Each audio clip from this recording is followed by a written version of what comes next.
நேட்டோவோட secretary general mark ரூத்தே அவர்கள் ரொம்ப நாளா இவரை நம்ம பார்க்காம இருந்திருந்தோம். திரும்பவும் லைம் லைட் இவர் மேல பட்டிருக்கு. காரணம் என்னன்னா, உக்ரைனுக்கு ஒரு இம்பார்ட்டன்டான விசிட்டுக்கு வந்திருக்காரு. ஏன்னா உக்ரைன்ல ஒரு மீட்டிங் நடக்க இருக்கு. அந்த மீட்டிங் முதல் முறையா உக்ரைன்ல நடக்க இருக்கு. 2022ல இருந்து 2026 ஆச்சு, முடியவே போகுது. இந்த டைம்ல வந்து பாத்தீங்கன்னா முதல் முறையா ஒரு மீட்டிங்க, NATO Ukraine meeting council meeting வந்து பாத்தீங்கன்னா கீவ்ல நடத்தலாம் அப்படிங்கிறது போல வந்திருக்காரு. ஸோ இது ஒரு ஸ்ட்ராங்கான மெசேஜ்.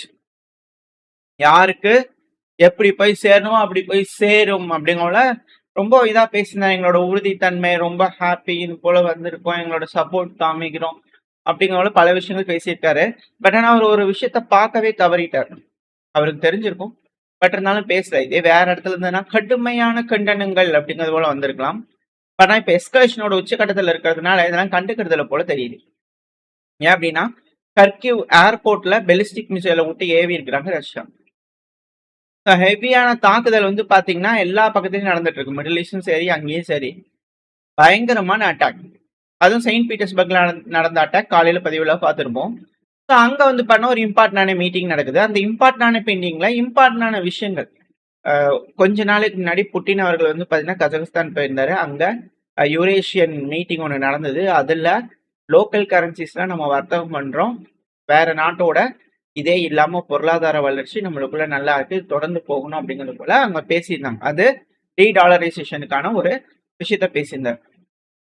இப்ப இங்க எக்கனாமிக் ஃபாரம்ல வந்து பாத்தீங்கன்னா ரஷ்யா என்ன சொல்றாங்கன்னா, நம்ம இதுக்கப்புறம் வந்து வெயிட் பண்ணிட்டுலாம் இருக்க வேண்டியதில்லை, இந்த சாங்ஷனை லிஃப்ட் பண்ணும், பழைய வேர்ல்டு அது இருந்து இல்லை அதுக்கு போகணுன்ட்டுலாம் இது போல யாரும் பேசாதீங்க, அதெல்லாம் 20 வருஷம் அத்தை பழசு மாதிரி ஆயிப்போச்சு, அதெல்லாம் அது மாதிரி ஒரு விஷயமே இதுக்கப்புறம் இல்லை அப்படிங்கிறது போல யாரு சொல்றா? டெபுட்டி சீஃப் ஆஃப் ஸ்டாஃப், ரஷ்யாவோட பிரசிடென்டல் எக்ஸிகியூட்டிவ் ஆபீஸோட deputy chief of staff Maxim Oreshkin அவர்கள் வந்து பாத்தீங்கன்னா இது போல சொல்றாரு. எஸ்பிஐஇஎஃப் அப்படிங்கிறது போல ஒரு மீட்டிங். இதுல வந்து பண்ண ஸ்காட் ரைட்டர், ஐயோ இல்ல இந்த பேரை சொன்னாலே பஞ்சாயத்து ஆகி போயிடும், ஸ்காட் அவர்கள் வந்து பண்ண வந்திருக்காரு. ஸோ இது போல பல நபர்கள் இமேஜ் வீடியோ பதிவுகள் அவங்க நிறைய விஷயங்கள் பேசியிருக்காங்க. பட் இருந்தாலும் பரவாயில்ல, ஏன்னா அவரு ஜார்ஜியால இருந்தாரு, அவரு மேல வந்து பண்ண ஏகப்பட்ட கேஸ் இருக்குது. அப்புறம் அவர் வந்து பாத்தீங்கன்னா இது போல ஆதரவா பேசுறாரு அப்படிங்கிற ஏகப்பட்ட விஷயங்கள் நடந்துருச்சு. இது போல விஷயங்கள்லாம் அங்க இருக்கு, நடந்துகிட்டு இருக்கு. ஸோ இதுல வந்து பாத்தீங்கன்னா அமெரிக்கன்ஸே வந்து பாத்தீங்கன்னா கொஞ்சம் சேஞ்ச் ஆகுறாங்களா மைண்ட் அப்படிங்கிற போல கேள்விகள் இருக்கு. ரஷ்யாவுக்கு ஆதரவா வராங்களா அப்படிங்கிறது போல யூரோப்பியன் யூனியன் கொஞ்சம் யோசிக்க வேண்டிய கட்டாயத்துல இருக்காங்க. அது மட்டும் இல்லாம ரஷ்யா வந்து பாத்தீங்கன்னா பினான்சியல் சாவர்னிட்டி அடைஞ்சிருச்சு. இதுதான் மேட்ரு. இதை வந்து பாத்தீங்கன்னா நான் உங்ககிட்ட 2-2.5 வருஷத்துக்கு முன்னாடி சொல்லியிருப்பேன்னா, எல்லாரும் எக்கனாமிக்கல் சாவர்னிட்டிக்காக சண்டை பிடிக்கிறாங்க. உண்மையான விடுதலை எக்கனாமிக்கல் இண்டிபெண்டன்ஸ்ங்கிறது வந்து பாத்தீங்கன்னா உண்மையாலுமே நம்ம எல்லாத்துக்கும் இதுக்கப்புறம் தான் கிடைக்கும். இவ்வளவு நாளா வந்து பாத்தீங்கன்னா சுதந்திர நாடு அப்படிங்கறது சொல்றதெல்லாம் வந்து பாத்தீங்கன்னா சும்மா. IMF அப்படிங்கிறது போல ஒரு நாடு உலகத்துல இருக்கக்கூடிய பலருக்கும் கடனை கொடுத்துட்டு ஆர்கிடெக்சர்ல சட்ட திட்டங்கள்ல மாற்றங்கள் கொண்டு வரும்போது அது எப்படி ஒரு சாவர்னிட்டியா இருக்க முடியும்? இதுக்கு இண்டிபெண்டன்ஸ்க்காக தான் வந்து பாத்தீங்கன்னா ஒரு போராட்டம், சுதந்திர போராட்டமா வந்து பாத்தீங்கன்னா இது மாறும் உலகத்துக்கே அப்படிங்கிறதுல மாற்றுக்கட்டுல சொல்லியிருப்போம். ஸோ அதை இப்ப ரஷ்யால அந்த எக்கனாமிக் ஃபோரம் மீட்டிங்ல வந்து பண்ணா பேசுறாங்க. இதை சொன்னது மினிஸ்ட்ரி ஆஃப் பினான்ஸ். ரஷ்யாவோட மினிஸ்ட்ரி ஆஃப் பினான்ஸ் வந்து பாத்தீங்கன்னா சுலோவ்னோவ் அவர்கள். ஸோ அவர் வந்து பண்ண இந்த மீட்டிங்ல சொல்லியிருக்கிறாரு, எக்ஸ்ட்ரீமா அன்பேவரபிளான கண்டிஷன் இருந்துச்சு, இருந்துமே ரஷ்யாவான நம்ம மெயின்டைன் பண்ணிட்டோம் independence in financial and economic policies. Independence in economic and financial policies இதை நம்ம ப்ரிசர்வ் பண்ணியே தீரணும். நம்ம கண்ட்ரி எக்ஸ்டர்னல் சோர்ஸ் இல்லாம வாழ்ந்துகிட்டு இருக்கோம், வாழ ஆரம்பிச்சிருக்கோம். வெளியே இருக்கக்கூடிய இன்வெஸ்ட்மெண்ட்லாம் இல்லாம நம்மளால வாழ முடியும். மாஸ்கோ வில் சூன், அதாவது அவங்க ரஷ்யா சொல்றாங்க, அவங்க ஆல் இந்தியா அரசாங்கம், Moscow will soon fully repay it's external debts. கடன் இருக்கும் இல்லையா, அதெல்லாம் சீக்கிரமா அடைச்சிருவோம் அப்படின்னு சொல்றாங்க. ஸோ ரஷ்யா வந்து பாத்தீங்கன்னா எக்கனாமிக்கல் சூப்பர் பவரா மாறிட்டு வராங்க. ஆளுமை தன்மை அப்படிங்கிறது இத்தனை நாளா அமெரிக்கால இருந்துச்சு. பட் இதுக்கு மாறா இப்ப ரஷ்யா வந்திருக்காங்க. ரஷ்யா அண்ட் கோ அவங்களாம் வந்து பாத்தீங்கன்னா இப்ப வர ஆரம்பிச்சிருக்காங்க. ஸோ வெயிட் பண்ணி பார்ப்போம். உலகத்துல ஒரு பெரும் மாற்றங்கள் வர காத்திருக்கு. இதைத்தான் நம்ம சேனல்ல தொடர்ந்து சொல்லிட்டு இருக்கோம். June, July, August, September, October. So இந்த டைம்ல வந்து பண்ண ஒரு பெரும் மாற்றம் நிகழும் அப்படிங்கிறது போல பல அனலிஸ்டோட கருத்துக்கள் எக்கனாமிக் ரீதியா அது போல நடக்குதா இல்லை எப்படி என்ன ஏதுங்கிறது வெயிட் பண்ணி பார்க்கலாம். பட் எல்லாரும் பிரேஸ் ஃபார் இம்பாக்ட். அது மட்டும் இல்லாம அர்மேனியா கூட வந்து பாத்தீங்கன்னா இந்த யூரேஷியன் எக்கனாமிக் மீட்டிங்லேயே பெரும் பிரச்சனைகள் ஏற்பட்டது. ரஷ்யா வைனு ஏகப்பட்ட விஷயங்கள் தடை விதிக்கிறோம் அப்படிங்கிறது போல பல்வேறு விஷயங்கள் ஆயில் கேஸ் இதுக்கப்புறம் அர்மேனியாவுக்கு போகாது அப்படிங்கிறது போல.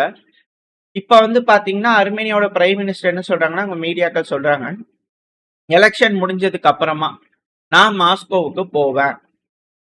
பெஷ்கியான் அவர்கள் வந்து பண்ண சத்தியம் பண்ணியிருக்காரு, சத்தியமா நான் அடுத்த தடவை புட்டின் அவர்களை பார்க்கும்போது அடுத்த வாரம் எல்லா இஷ்யூவையும் சால்வ் பண்ணிடுவேன். ரஷ்யா அதிபர் புட்டின் அவர்கள் இருக்கா இல்லையா, அவரை ஜூன் 1 வந்து பாத்தீங்கன்னா எனக்கு கூப்பிட்டாரு, கன்கிராச்சுலேட் பண்ணாரு பர்த்டேக்கு. கன்கிராச்சுலேஷன்ஸ்லாம் ஒரு வாரமா இருந்தாலுமே பிசினஸ் கான்வர்சேஷன்ஸும் இருந்துச்சு. அதனால ரஷ்யா கூட நம்ம பேச போறோம், பிரச்சனைகளை முடிப்போம் அப்படிங்கிறத அர்மேனியா சொல்லியிருக்காங்க. இது இம்பார்ட்டன்டான ஒரு விஷயம். இந்த மிடில் ஈஸ்ட் பாலிடிக்ஸுக்கு இது தேவை, ரஷ்யாவோட பாலிடிக்ஸ்க்கு இது தேவை. ஏன்னா அது காக்கசஸ் ரெண்டுக்கு நடுவுல இருக்கக்கூடிய ஒரு பிரிட்ஜ். அர்மேனியா யூரோப்பியன் யூனியன்ல சேர்றோம், அர்மேனியா இது போல செய்யணும் அப்படிங்கல இருந்துட்டு இருந்தது. அதுல ஏகப்பட்ட பிரச்சனைகள் அர்மேனியாவை பேஸ் பண்ணியிருக்கு. அங்க இருக்கக்கூடிய தண்ணி வாட்டர் சோர்சஸ் கூட இப்ப அசர்பைஜான் கிளைம் பண்றாங்க. ஏகப்பட்ட விஷயங்கள் இருக்கு எஸ்கலேஷன் அர்மேனியாவை பொறுத்த வரைக்கும். ஸோ இதுக்கப்புறம் இருக்கக்கூடிய மிக முக்கியமான ஜியோ பாலிட்டிக்கல் மூவ்ஸ் அப்படிங்கிறது இந்த இடத்துல இருந்து நடக்கும் அப்படிங்கிற மாற்று கருத்துல. ஸோ அப்படியே நம்ம கீழே இறங்கினோம்னா ஈரான். இப்ப மீடியாக்கள்லாம் ஒரு விஷயத்த திரும்பவும் சொல்ல ஆரம்பிச்சிட்டாங்க, ஈரானோட நியூக்ளியர் ரிஸ்க் அப்படிங்கிறது ரொம்ப அதிகமா இருக்கு. ட்ரம்ப் அவர்கள் அட்டாக் பண்றதுக்கு முன்னாடி இருக்கிறத விட இப்போ ரொம்ப அதிகம். ஏன்னா ரிஸ்க்ன்றது ஈரான் சீக்கிரட்டா நியூக்ளியர் வெப்பனை டெவலப் பண்ணிட்டு இருக்காங்க, அதுக்கான சான்சஸ் ரொம்ப அதிகம் இந்த தேதிகள்ல. இதுக்கு முன்னாடி அமெரிக்காவும் இஸ்ரேலும் ஃபர்ஸ்ட் மிலிட்டரி ஆக்ஷன் எடுத்தாங்க தெரியுமா, Islamic republic of Iran June 2025 strike பண்ணாங்க இல்லையா. ஸோ அதுல இருந்து அந்த 12 நாள் போர் பிகினிங்ல இருந்தே ஈரான் நியூக்ளியர் மெட்டீரியலை இன்ஸ்பெக்ட் பண்றதை வந்து பாட்டினா ஐஏஇ அதுல இருந்து பிரச்சனை ஆரம்பிச்சது. இப்ப ஐஏஇ வந்து பாட்டினா அதுக்கு சம்மந்தமே இல்லாத மாதிரி இருக்காங்க, ஈரான் வெளியே துரத்தி விட்டாங்க அடிச்சு. ஸோ இப்ப அது எல்லாத்தையும் டைவர்ட் பண்ணி ஐஏஇயோட கண்காணிப்பு கட்டுப்பாடு எதுவுமே இல்லாம ஒரு நாடு ஃப்ரீடமா வந்து பாத்தீங்கன்னா அத வச்சிருக்காங்க. இப்ப இதுதான் அமெரிக்காவுக்கு இஸ்ரேலுக்கு ஒரு பிரச்சனை. ஏன்னா இஸ்ரேலுக்கு இதே போல ஒரு ஃப்ரீடம் இருக்கு, இப்ப ஈரானுக்கு அதே போல ஒரு ஃப்ரீடம் இருக்கு. ஸோ இப்ப இந்த மிடில் ஈஸ்டை பொறுத்த வரைக்கும் வந்து பாத்தீங்கன்னா பிரச்சனைகள் அதிகம். இதுக்கப்புறம் நினைச்ச நேரத்துக்குலாம் வந்து பாத்தீங்கன்னா ஈரானுக்குள்ள போயிட்டு ஒரு அட்டாக் பண்ணிடலாம், தலைவர்களை வந்து எலிமினேட் பண்ணிடலாம் அப்படிங்கிறது போலலாம் செய்ய முடியாது. ஈரான் கிட்ட இப்போ என்ரிச்டு யுரேனியம் இருக்கு, அதை அவங்க வச்சுக்குவாங்க அப்படின்னாலே ஆயுதத்துல ஏவி அடிச்சிருவாங்கன்னு அர்த்தம். ஈரான் வளர ஆரம்பிச்சிட்டாலே இந்த டைம்ல தான் காலிபாஃப் அவர்கள் வந்து பாத்தீங்கன்னா பார்லிமெண்ட் ஸ்பீக்கர், இந்த பேச்சுவார்த்தையில வந்து பாத்தீங்கன்னா தலைமை தாங்கக்கூடிய ஒரு நபர், மிக முக்கியமான ஒரு நபர். கலிபாஃப் அவர்கள் வந்து பண்ண ஒரு போஸ்ட் போட்டிருக்கா, the era of cost free threats has ended. அதாவது செலவில்லாம பிரச்சனைகளை ஏற்படுத்தலாம் அப்படிங்கிறது போல விஷயங்கள் முடிஞ்சிருச்சு. இமாம் கொமேனி அவர்கள் இருக்கார் இல்லையா, அவர் எங்களுக்கு சொல்லி கொடுத்திருக்காரு எப்படி பின்வாங்க கூடாது, நம்மளுக்கு எதிர்த்து இருக்கக்கூடிய அந்த ஒப்ரஷன் அடக்குமுறைக்கு எகெயின்ஸ்டா வந்து பண்ண செயல்படணும், அதை கண்டு பின்வாங்க கூடாது அப்படிங்கிறத சொல்லி கொடுத்துருக்காரு அப்படிங்கறத வந்து பண்ணா கேலிபாஃப் அவர் சொல்றாரு. இதை நீங்க அந்த இடத்துல வச்சு பாத்தீங்கன்னாலே உங்களுக்கு தெரியும். இதுக்கு முன்னாடி செய்தி ஐஏஏ வந்து பாத்தீங்கன்னா ஈரான் அணுவாயுதம் செய்ய போறாங்க, ஈரான் கிட்ட என்ரிச் பண்ண மெட்டீரியல் இருக்கு, அணுவாயுதம் செய்யறதுக்கு அதிகமான பாசிபிலிட்டி இருக்கு அப்படிங்க சொல்றதுக்கான காரணம், ஈரான் கிட்ட வந்து பாத்தீங்கன்னா பிரச்சனைகள் ஈரான்ல இருக்கக்கூடிய தலைவர்களை குறி வைக்கும் போது அவங்க இது போல ஒண்ணு செய்யத்தானே செய்வாங்க அப்படிங்கிற பல அனலிஸ்டோட கருத்து. நியாயப்படுத்துதல் அப்படிங்கிறது இது போல வரத்தானே செய்வோம். ஒரு நாட்டை போட்டு எல்லாரும் சுத்தி வர அடிச்சிருந்தாங்கன்னா அப்புறம் அவங்க பாதுகாப்புக்காக செய்யத்தானே செல்வாங்க அப்படிங்கிற கேள்விகள். ஸோ இப்படி இருக்கக்கூடிய சமயத்துல இந்த மாதிரியான ஒரு சூழ்நிலையில ட்ரம்ப் அவர்கள் ஒரு அஃபென்சிவ் ஆபரேஷன், ஒரு மிலிட்டரி ஆபரேஷன் செய்வாங்களா அப்படின்ற கேள்வி. இதுக்கு இஸ்ரேலே வந்து பாத்தீங்கன்னா நகைப்புக்குரிய மாதிரியான ஒரு பதில்கள் எழுதிட்டு இருக்காங்க.